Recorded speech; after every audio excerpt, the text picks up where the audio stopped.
दोस्तों नमस्कार। आज मुद्दा है ब्रिटेन के ईरान के खाड़ी युद्ध में अचानक जुड़ने के फैसले का।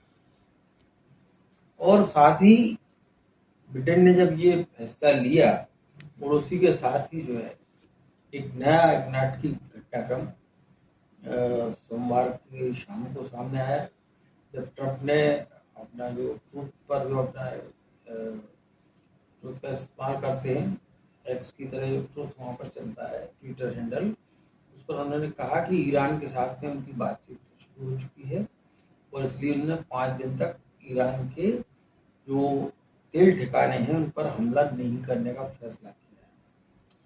उन्होंने कहा हमारी बातचीत बड़े अच्छी दिशा में चल रही है और संभव है कि 5 दिन के भीतर ही जो है मामला सुलझ जाए और युद्ध खत्म हो जाए। लेकिन दो प्रतिक्रिया सामने आई। एक ईरान की तरफ से कि आखिर हमने तो कोई बातचीत की पहल की नहीं और हमें नहीं पता कि किसने आपसे ये कहा कि हम आपसे बातचीत करना चाहते हैं। क्योंकि ट्रंप ने कहा था कि ईरान बातचीत करना चाहता तो हमने बातचीत की शुरुआत कर दी है। और उन्होंने कहा हमें उनके जो टॉप सुप्रीमो लीडर है, जो कि धार्मिक नेता होते हैं, वो जो है उसके लिए तैयार नहीं है। तो ट्रंप ने फिर पैतरा बदला। पत्रकारों ने जब पूछा कि ईरान इस तरह से बात कर रहा है तो उन्होंने कहा ये कोई गारंटी नहीं कि युद्ध नहीं होगा या हम बमबारी नहीं करेंगे। तो ट्रंप के इस बदलते बयानों के बीच में जो ब्रिटेन ने जो वहाँ पर डिएगो गार्सिया में हमले के बाद जो अमेरिका के साथ में जो अपना सैन्य हमले के साथ में बातचीत करने के साथ में अपने वॉरशिप जो है फारस की खाड़ी की तरफ भिजवा के ये संकेत दे दिया कि वो अमेरिका के साथ खड़ा है। और ये स्थिति तब बनी क्योंकि बहुत नानुकुर हुई। जब अमेरिका ने ईरान पर हमले का इरादा बनाया था तो ब्रिटेन ने उन्हें अपने सैन्य बेस को इस्तेमाल करने से साफ इनकार कर दिया था। यानी कि वो उसने साफ कर दिया था कि वो आपके इस पचड़े में नहीं पड़ना चाहता। लेकिन जब ये फैसला हुआ तो क्यों हुआ, ये कोई मजबूरी में लिया हुआ फैसला था ब्रिटेन गवर्नमेंट का।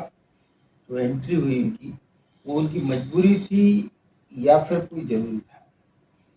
तो मित्रों, हम ब्रिटेन के फैसले और उसके साथ में जो ट्रंप के ताज़ा बयान, हालांकि वो अपने बयान पर कितनी देर कायम रहते हैं उसका तो वो रिकॉर्ड बना चुके हैं कि पल पल बदलते उनके बयान, पल पल बदलते, हर दिन बदलते उनके स्टांस। एक बल्लेबाज जो होता है कभी भी जो एक स्टांस लेता है उसमें ही बल्लेबाजी करता है, लेकिन ट्रंप जो है हर दिन स्टांस बदलते हैं। अगर क्रिकेट की भाषा में कहा जाए, कभी वो पांव चौड़े कर लेते हैं, कभी दाएं तरफ आगे बढ़ा देते हैं, कभी पीछे हटा लेते हैं। तो उनके जो क्रेडेंशियल जो है वो तो दांव पर लग चुका है, उनकी साख खत्म हो चुकी है। और साथ ही साथ वो विश्व के सबसे बड़े लोकतंत्र देश को पुराने लोकतंत्र को की साख को भी खतरे में डाल चुके हैं। मित्रों, मैं हूं राजेश सुरोठिया, दोपहर मेट्रो डिजिटल टीवी के लिए। और आज हम इस पूरे मसले का जो ईरान वाक़ा चल रहा है, अब तक का जो अपडेट है उसकी सिलसिलेवार हम आपके साथ बातचीत करेंगे। तो सबसे पहला सवाल ये उठा कि ब्रिटेन ने जो है नाना करते प्यार उन्हीं से कर डाला वाली तर्ज पर अचानक ये क्यों फैसला लिया। तो जाहिर सी बात है कि पहले उन्होंने मना किया था अपने सैन्य बेस के इस्तेमाल का, लेकिन बाद में उन्होंने अपने सैन्य बेस को इजाजत दे दी। तब तक ईरान इसलिए कुछ नहीं कर सकता था कि उसकी पलटवार के लिए जो मिसाइल चाहिए, 4,500 किलोमीटर दूर ब्रिटेन है, उतनी लंबी की दूरी की क्षमता वाली मिसाइल उनके पास नहीं थी। तो उससे थोड़ा सा आगे जो करीब 3,500-4,000 किलोमीटर के बीच है डिएगो गार्सिया, जहां पर कि अमेरिका और ब्रिटेन का एक संयुक्त सैन्य बेस है। वहां से जब अमेरिका ने जो उनका सर गारफील्ड जो वारशिप था उसमें गड़बड़ी आई, तकनीकी त्रुटि आई, या ईरान ने कहा कि हमने उसको हमले में नष्ट किया है, नुकसान पहुंचाया है, बहरहाल वो वहां से मैदान से युद्ध मैदान से हट गया, जहाँ से वो उसके लॉन्चिंग पैड से अमेरिका अपने युद्धक विमान उड़ा रहा था। तो जाहिर से डिएगो गार्सिया का जब इस्तेमाल शुरू हुआ तो वो ईरान की पहुंच के अंदर था, तो ईरान ने डिएगो गार्सिया पर हमला कर दिया। इसके बाद में जो है ये ब्रिटेन के पास में एक मजबूरी बन गई थी, क्योंकि अमेरिका के साथ में उसकी बहुत साझा सैन्य उनका रहा है एसोसिएशन, तो उसकी खातिर उनको इस मैदान में आना पड़ा। तो आप कह सकते हैं कि ये मजबूरी जो जो है जरूरी के उसमें बदल गया, तो उसको अपना एक वारशिप भी फारस की खाड़ी में भेजना पड़ा है। तो इस सारी चीज़ों में एक चीज़ साफ हो जाती कि पूरी दुनिया जो है इस जंग के लेके जो तनाव बढ़ रहा है उसको एक फिर से बड़े युद्ध के मुहाने पर लाकर खड़ा कर दिया, यही चीज़ लग रही थी।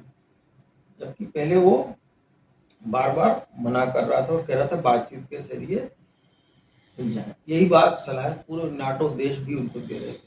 उनको जापान और ऑस्ट्रेलिया जैसे उनके सहयोगी देश भी जो है सीधे हरमुज की खाड़ी में उनको सहयोग देने के लिए तैयार नहीं थे और अभी भी नहीं है। अब बाद में खबरें आ रही हैं कि ब्रिटेन के आने के बाद वो भी कर रहे हैं, लेकिन अब जब ये सारी चीज़ें होती हैं वो एकजुट होकर आते, उसके पहले ही ट्रम्प ने जो है 5 दिन का अपनी तरफ से ये ऐलान कर दिया कि वो हमला नहीं करेंगे ईरान के तेल ठिकानों में। और बातचीत चल रही और शायद बातचीत इतनी उम्मीदें जताई कि बस 5 दिन में हो सकता रविवार के पहले जंग खत्म हो जाए। यानी कि जो बात मैं अक्सर कर रहा था अपने पुराने वॉर एनालिसिस के दौरान कि अमेरिका अब इस जंग से निजात पाना चाहता है, छुटकारा पाना चाहता है, क्योंकि जंग जारी करने की स्थिति में उसे 17 लाख करोड़ रुपए की जो जरूरत पड़ेगी, मुझे नहीं लगता कि अमेरिका की कांग्रेस या सीनेट या संसद जिसको बोलते हैं वो उसको आसानी से इजाजत देगी, क्योंकि विरोध न सिर्फ डेमोक्रेट सांसदों की तरफ से, सीनेट सदस्यों की तरफ से होगा, बल्कि रिपब्लिकन के भी एक बड़ा समुदाय ऐसा है सांसदों का जो कि इस युद्ध के पक्ष में नहीं था। वो मानते हैं कि ये इजराइल का युद्ध था, ज़्यादा से ज़्यादा अपना मित्रता निभाने के लिए पर्दे के पीछे से भूमिका निभा सकते थे। और तो जो पूर्व CIA के चीफ हैं उन्होंने भी इस बात को कर दिया कि अमेरिका ने बेवजह ही इस चीज़ को आगे बढ़ाया।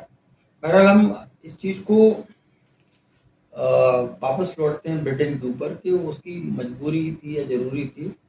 तो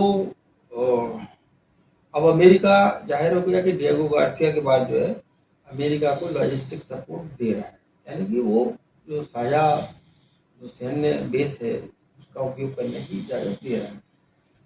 तो कहने को कहा जाए कि ब्रिटेन ने अमेरिका के साथ में इस जंग में हिस्सा लिया भी और नहीं भी लिया, और वारशिप की तैनाती कर देना फारस की खाड़ी में वो ये नहीं बताता कि वो कोई एक सैन्य कदम ही है, इसके पीछे उसके कई संदेश छुपे हुए हैं। ईरान के लिए हम पीछे नहीं हटेंगे वाला भाव है। अमेरिका के लिए वो ये बताना चाहता है कि हम साथ हैं। दुनिया के लिए बताना चाहता है कि यूके अभी भी ग्लोबल पावर रखता है। लेकिन मित्रों, जब भी कोई जंग में प्रत्यक्ष या परोक्ष रूप से आता है तो उसमें हर एक संदेश के पीछे कीमत छुपी होती है, और ये ब्रिटेन के मामले में अगर हम बात करें तो ये खतरे अंदर से भी उसको झेलने पड़ सकते हैं। और अगर आप ये इसको अगर थोड़ा बारीक से समझना चाहें तो इंग्लैंड जो है कहने को तो अंग्रेजों का देश है, लेकिन वो एक बहुसांस्कृतिक समाज है जहाँ सिख भी हैं, बड़ी आबादी 7% से ज़्यादा मुस्लिम आबादी भी है। और वो जो है और जहाँ मुसलमानों के रिटेलिएशन की बात करें आंतरिक रूप से क्या है, या गृह युद्ध की आशंका जैसी बात छिड़ जाए तो उसके आसार इसलिए नहीं लगते, क्योंकि ब्रिटेन में रहने वाले जो ज़्यादातर मुस्लिम समुदाय के लोग हैं वो अमन पसंद हैं। वो युद्ध को लेकर, एक बाहर चलते युद्ध को लेकर अपने देश के भीतर गृह युद्ध छिड़ने की हिमाकत नहीं करेंगे, लेकिन वो युद्ध विरोधी प्रदर्शन कर सकते हैं, और सरकार पर दबाव बना सकते हैं। कुछ कट्टरपंथी तत्वों की सक्रियता भी हो सकती है। इन खतरों को नहीं टाला जा सकता। अब ऐसी स्थिति में जो मिलिट्री इंटेलिजेंस है इंग्लैंड का, उसकी जो MI5 जिसको बोलते हैं, मिलिट्री इंटेलिजेंस सेक्शन 5, उसके तहत उसकी जो है बहुत सारी जिम्मेदारियां बढ़ जाती है कि वो अंदरूनी खतरों को की निगरानी करे और कट्टरता पर नजर रखे, संभावित हमलों को रोकने की कोशिश करे। तो अब फिर एक सवाल उठता है कि ब्रिटेन के इस तरह से अमेरिका के साथ में जंग में कूदने को, चाहे वो ना कूदे, सपोर्ट देने की मांग में, उसको क्या मिलेगा, क्या खोना पड़ेगा? पहली चीज तो ये कि अगर फायदों को गिनाए तो अमेरिका के साथ में जो उसका पहले से गठबंधन मजबूत था, जिसमें कि दरारें अब दरकती नजर आने लगी थी बीच में, तो वो दरार पाट दी जाएंगी। और दूसरा ये कि ब्रिटेन अभी भी वैश्विक ताकत के रूप में अपनी अहमियत रखता है, उसको वो स्थापित कर सकेगा एक बार से, और अपनी रणनीतिक मजबूत पकड़ भी बनाएगा। नुकसान यही है कि आतंकी खतरे में बढ़ोतरी, समाज में ध्रुवीकरण, आर्थिक दबाव, तेल डिफेंस का खर्च, जो कि ब्रिटेन अभी भी बहुत अच्छी आर्थिक स्थिति में नहीं है। तो कुल मिलाकर अगर देखा जाए तो ये हाई रिस्क हाई स्टेक्स वाला गेम है ब्रिटेन के लिहाज से। तो फिर सवाल यही उठता है कि ब्रिटेन के लिए जरूरी था या मजबूरी था? तो मेरे ख्याल से कि ये दोनों के बीच की स्थिति थी उसके लिए। ये पूरी तरह से इच्छा भी नहीं थी, लेकिन पूरी तरह से दूर रहने का विकल्प भी नहीं था। ब्रिटेन अब इस स्थिति में आ पहुंचा है कि वह इस जंग से बाहर भी नहीं रह सकता और वह पूरी तरह से जंग में कूद भी नहीं सकता।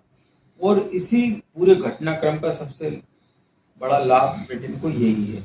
लेकिन अब ट्रम्प ने जिस तरह से अपने तरफा एक 5 दिन का, जो पहले 48 घंटे का अल्टीमेटम दिया था, 5 दिन की बात करी है, फिर उन्होंने कहा कि नहीं, अब मैं गारंटी नहीं दे सकता कि कब हम बमबारी करेंगे नहीं करेंगे।